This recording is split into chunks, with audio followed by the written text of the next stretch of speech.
class. Welcome to the review of the syllabus for Sociology of Sex and Gender.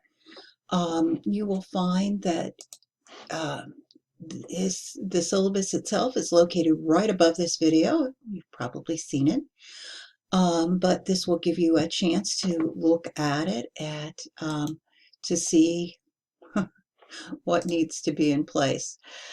So, as we examine this, you'll find that my office is located over in Pinecrest, 203.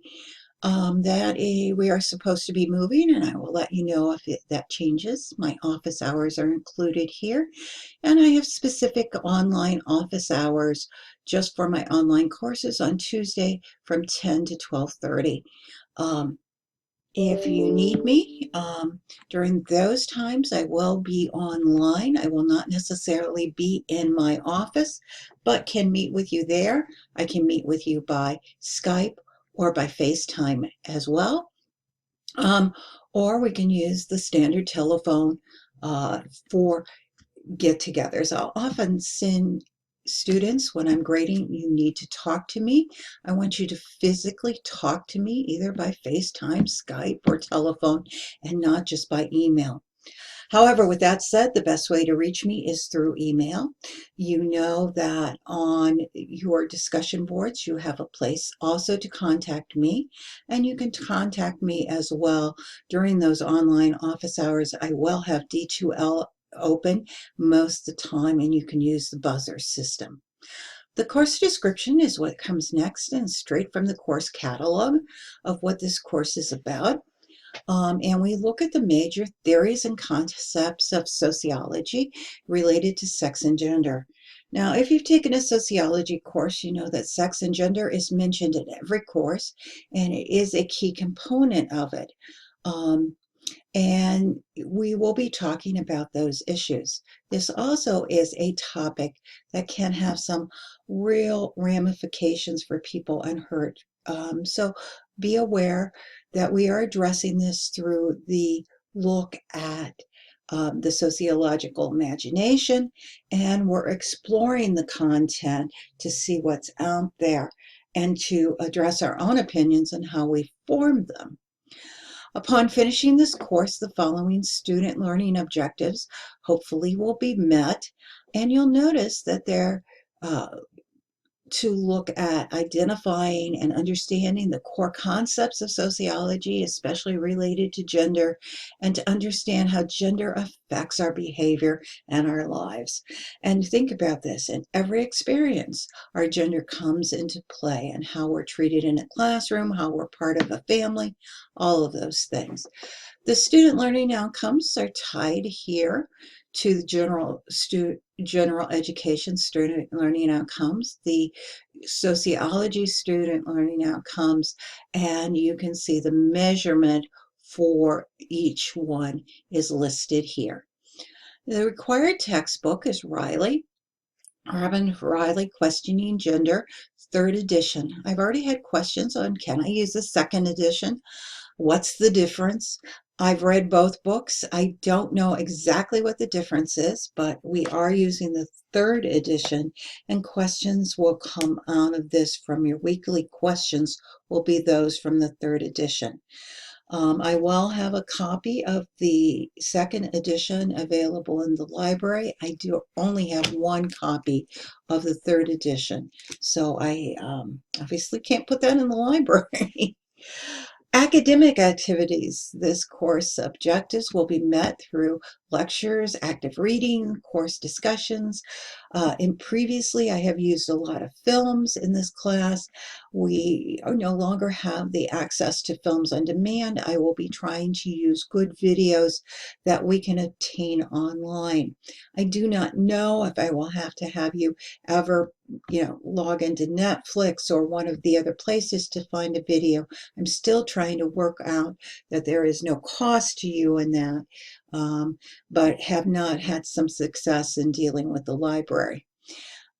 Class attendance. You are expected to participate in this class, and that will be judged by your involvement in the discussion boards.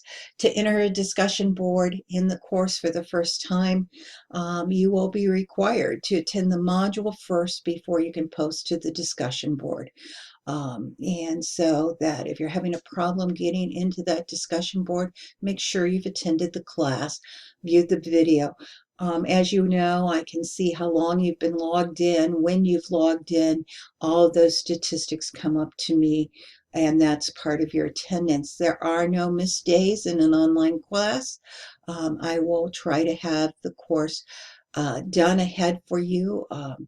About 4 modules at the beginning of the semester so that you can always work ahead and plan your life for the online due dates that are there. With that said, the next piece is the required language for the syllabi, and these are important pieces for us in this course as you start thinking about sex and gender, because this gives you your responsibility, the fact that you academic integrity, you are to be creating new material for this course. Anything that you turn in, you need to cite sources that you've used. You are not to regurgitate or reactivate a paper you've done in another class and turn it in here. Those are considered academic dishonesty and are um, uh, offenses in place. Finally, under this statement are some relationships to Title IX. We will be looking at Title IX in this course, so it's important that you know what Title IX does. It protects your rights. It protects you from discrimination. It also means that I have a responsibility to report issues that may be shared in this class. This is a very tricky situation within this as far as related to sexual violence and abuse within the course. And of course, I have the requirement of protection of minors, and I'm obligated to report any sexual violence. So we've got to be a little careful as we start talking about these particular issues in the class.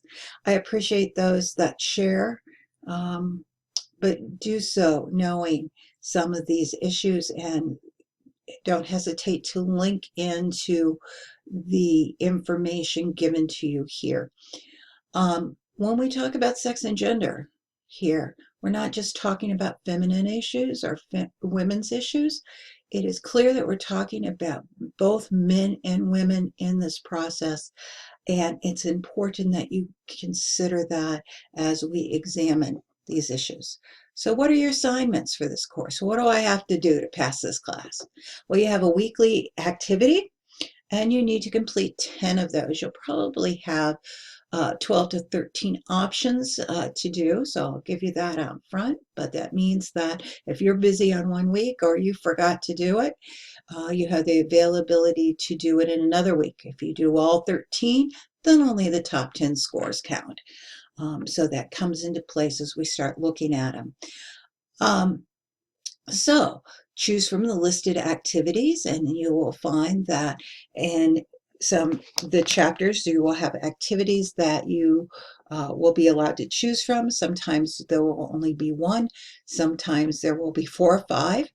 The first 2 modules, you are given a question because there are no activities for them, because in the first one you have no chapter, in the second one there are no questions to that chapter.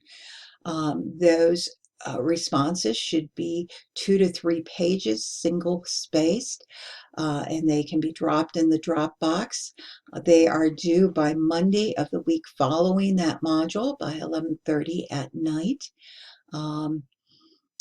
So that will get you started as you start working on those. Make sure you cite sources and use your text as your resource as well as other sites.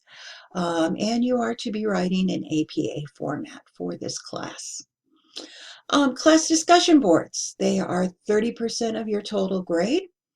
And basically, Students are to contribute to the discussion boards for each module, and there will be additional discussion boards out there related to your final project, as well as a wrap-up discussion board.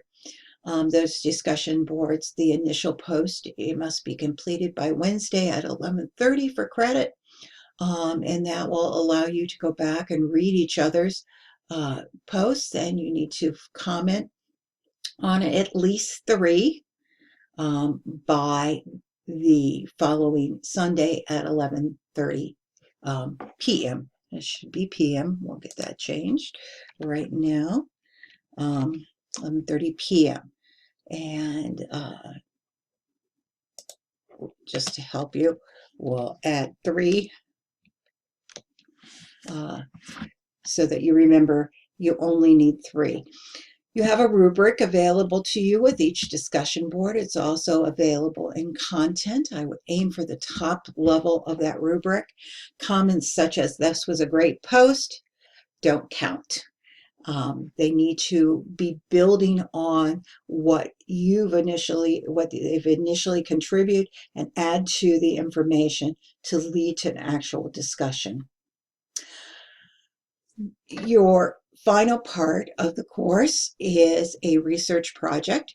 It's create your own project, and you will be given more information on that as we go through. Those will be added under content, but the student is to pick a topic on gender that they will research and explore, and the students will be responsible for researching the topic related to the concept, the theoretical perspectives found in the textbook to tie it together. They can do a research paper, a research project, or a book review. You'll also have the opportunity to present something else to me that you feel that is equal to a research paper or a research project. Either way, a research project will require a paper that goes along with this, and you need to present your initial plan to me by October 20th to have it approved. After you've completed the project, you will submit that to the Dropbox. That is due on November 27th, and then you will create a video presentation about your project. That's not just reading your paper, but a video presentation about your project, and that will be posted in the discussion board area for people to see and review what you've done. So, summary of the dates here. Just for you to see the due dates in a shortened situation. Weekly activities, a minimum of 10. Top 10 scores will count. Due every Monday by 11:30 p.m.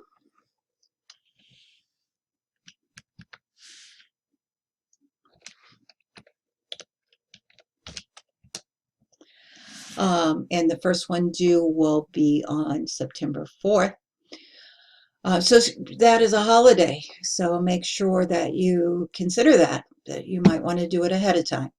Weekly discussion boards are due initial posts by Wednesday, and then comment on 3 classmates' posts due by Sunday at 11:30 p.m.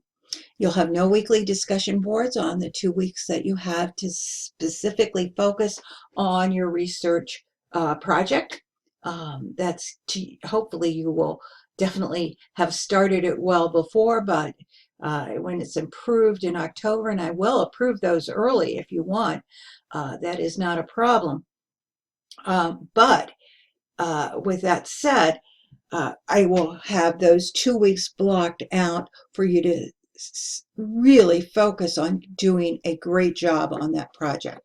So the research project, the plan is submitted on the 20th, the final project due to the Dropbox by the 27th, and the presentation to class is due posted on the discussion board.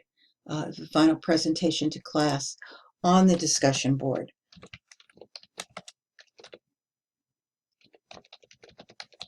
Is due on the 3rd. So I hope this makes the syllabus a little easier for you as we've reviewed it. With that said, here's your course schedule. We'll begin with Module 1. You know where to find the modules if you've watched the first video. And there may be some changes in the course, but this is our schedule that we will move forward. And again, I pointed out to you that we have the work week on the projects, which includes Thanksgiving time as well, but you'll have those days available to you just for that project work so that you are ready to turn in that paper on November 27th to me, and your presentations for the class. Hope this gives you a quick guideline. Again, refer back to your syllabus. It's the place to look for due dates. It's the place to look for what your assignments are. And it's the place to say, hey, Dr. Perk, you've done this wrong. It's not what the syllabus says. And I expect you to find my faults, and I'm sure I have many of them here. Have a great day.